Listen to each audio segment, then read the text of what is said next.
This is Cyclocross Magazine, here with Sarah Eckelson of Sidi America, and we're here to learn about the 2012 line of shoes. Hey everybody, thanks for joining us at the 2012 press camp, and I hope you guys are all getting psyched for Cyclocross Single Speed Worlds coming up in a couple weeks.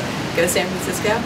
So right now we are looking at our most popular cross shoe and also most popular mountain bike shoe, which is the Sidi Dominator 5. This is a men's model, and we also have this woman's model, of course, in the better colorway, the silver snakeskin.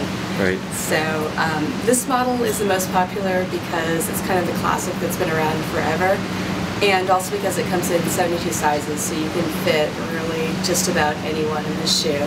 So it goes from a women's 36, which is a 4.5, right, up to a men's 52, and we've got narrow, we've got wide, we've got everything. So obviously fit is important to you guys. What should someone be looking for when they're trying on shoes?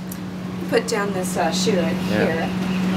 So I've got both hands. So go into your shop, hopefully towards the end of the day when your feet are a little bit more swollen, and try on the shoe with your normal cycling sock and your orthotics. So remember, if you're cross racing in it, you know, and you normally like to wear sealskins or wool socks, bring those for sure because they change the fit of the shoe.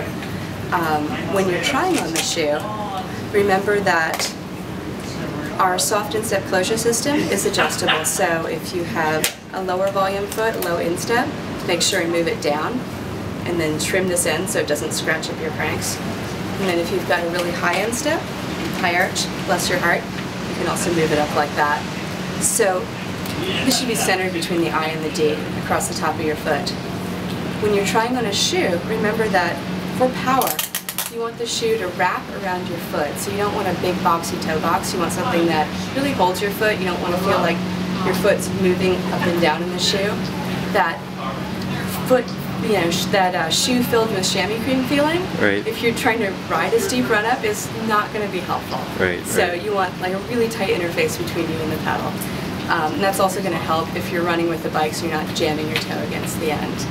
Okay. So when you're putting on the shoe, a shoe that fits,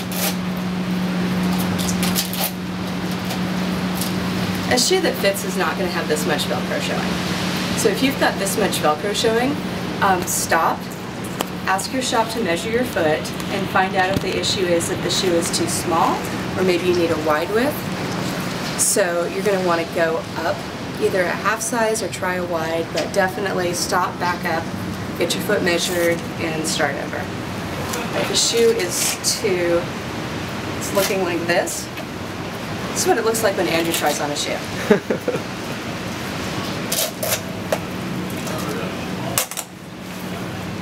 So basically, if these sides are, you know, starting to really touch at the top, you've got all this extra Velcro right here. Mm-hmm. Chances are either the shoe is, and it's wrinkled through here. This is an extreme example, but you can look for small amounts of this. Right. Then what you've got is a shoe that is just too wide. You can also probably push down and feel the edge of the sole because your foot's not filling up all of the footbed.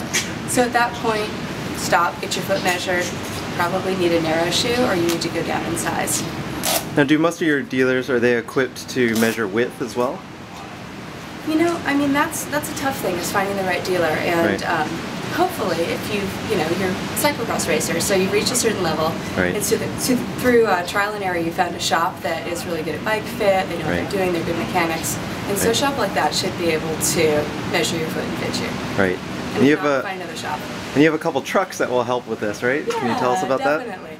So we've got a program that we started this year where we've got this, it's like a mobile espresso machine basically. It's a large Mercedes wrapped sprinter van, and we've been driving it from event to event, and it's stuffed with all of our sizes. I mean, let's face it, like, it's pretty tough for a shop to carry a 52 mega. Right. So stuffed with all our sizes, and you can check our website, cityamerica.com, sure, to find out where the van is going to be next, and we'll just measure your foot, figure out, you know, what size you are, give you a pair of free socks, give you a discount coupon, and then you can go get it at your favorite local bike shop. Awesome. And so this sprinter van is equipped with how many pairs of shoes? Let's see. I think it's at least 72. It might be more than that. Right. So we've got some extras here and there. Awesome. There's some models that fit a little differently. So. Great. Can you walk us through the new 2012 line? Yeah, absolutely. Right. So we saw the Dom 5, which has been around forever.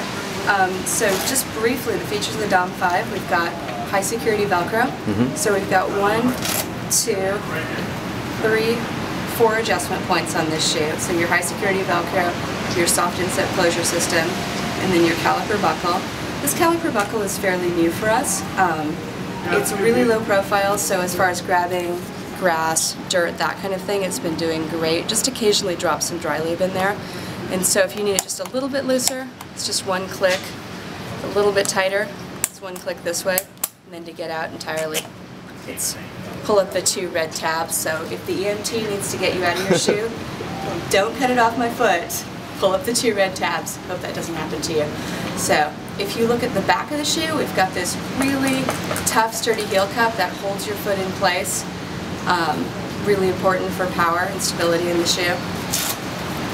And then we've got a nice thick padded tongue here that spreads out the pressure across the top of your foot.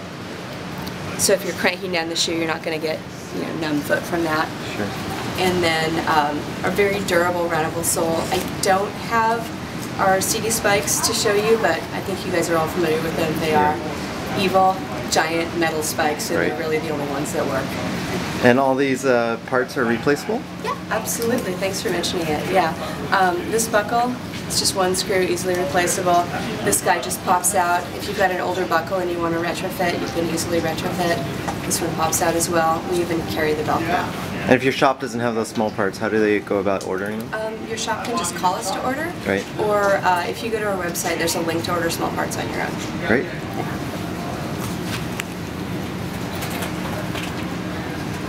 Okay. So we've also come out with another model that is basically a pimped out Dominator. So it has a lot of the great qualities of the Dominator, but the way it fits, the sole that is stiff while you're riding, but you can still run in it. But we just kind of took it up a notch. So this is the Sidi Spider. Kind of the sole of the Sidi Spider is this SRS tread. So this is a soft, sticky tread. Because it's replaceable, we can make it a softer durometer. So if you're stepping on wet, slick stuff, it's going to grip better than a harder durometer tread, and then it'll wear down, but of course you can replace it. So all the lugs are softer than the Dominator? Absolutely, yeah, because the Dominator the tread has to last long enough to match the durability of the upper, which is legendary. Okay. So, and if you look at the front of these shoes, integrated rubber toe guards on both of them. And then this vernice finish is terrific because it just, it looks flashy, it looks Euro trash, but the mud just wipes right off. It's amazing. So, that's important for cyclocross, right? Get the mud off and still look Euro trash. Right. It's like the key. If you look at these two models, you're like, wow, what's the difference? So this one on the right is kind of like our SoCal Cross Series one. Lots of mesh venting, light color. If you look at this one on my left, all of that mesh venting is filled in with Lorica. So for East Coast cross racing, jungle cross, cross crusade, this is going to be the shoe because it's going to be a lot warmer and you're not going to instantly have the shoe fill up with water when you jump in your first paddle. Obviously your shoes are an investment, and if you can only afford one and you have wet weather riding in the fall and the winter, but you ride the same shoes in the summer, is that too warm? I would go with this one. For a long time, our Dominator 5s were all Lorica, and we sold them all over the country. Lorica is it's a synthetic microfiber, and it does, besides being like abrasion resistant, rot resistant, sweat resistant, it does breathe really well.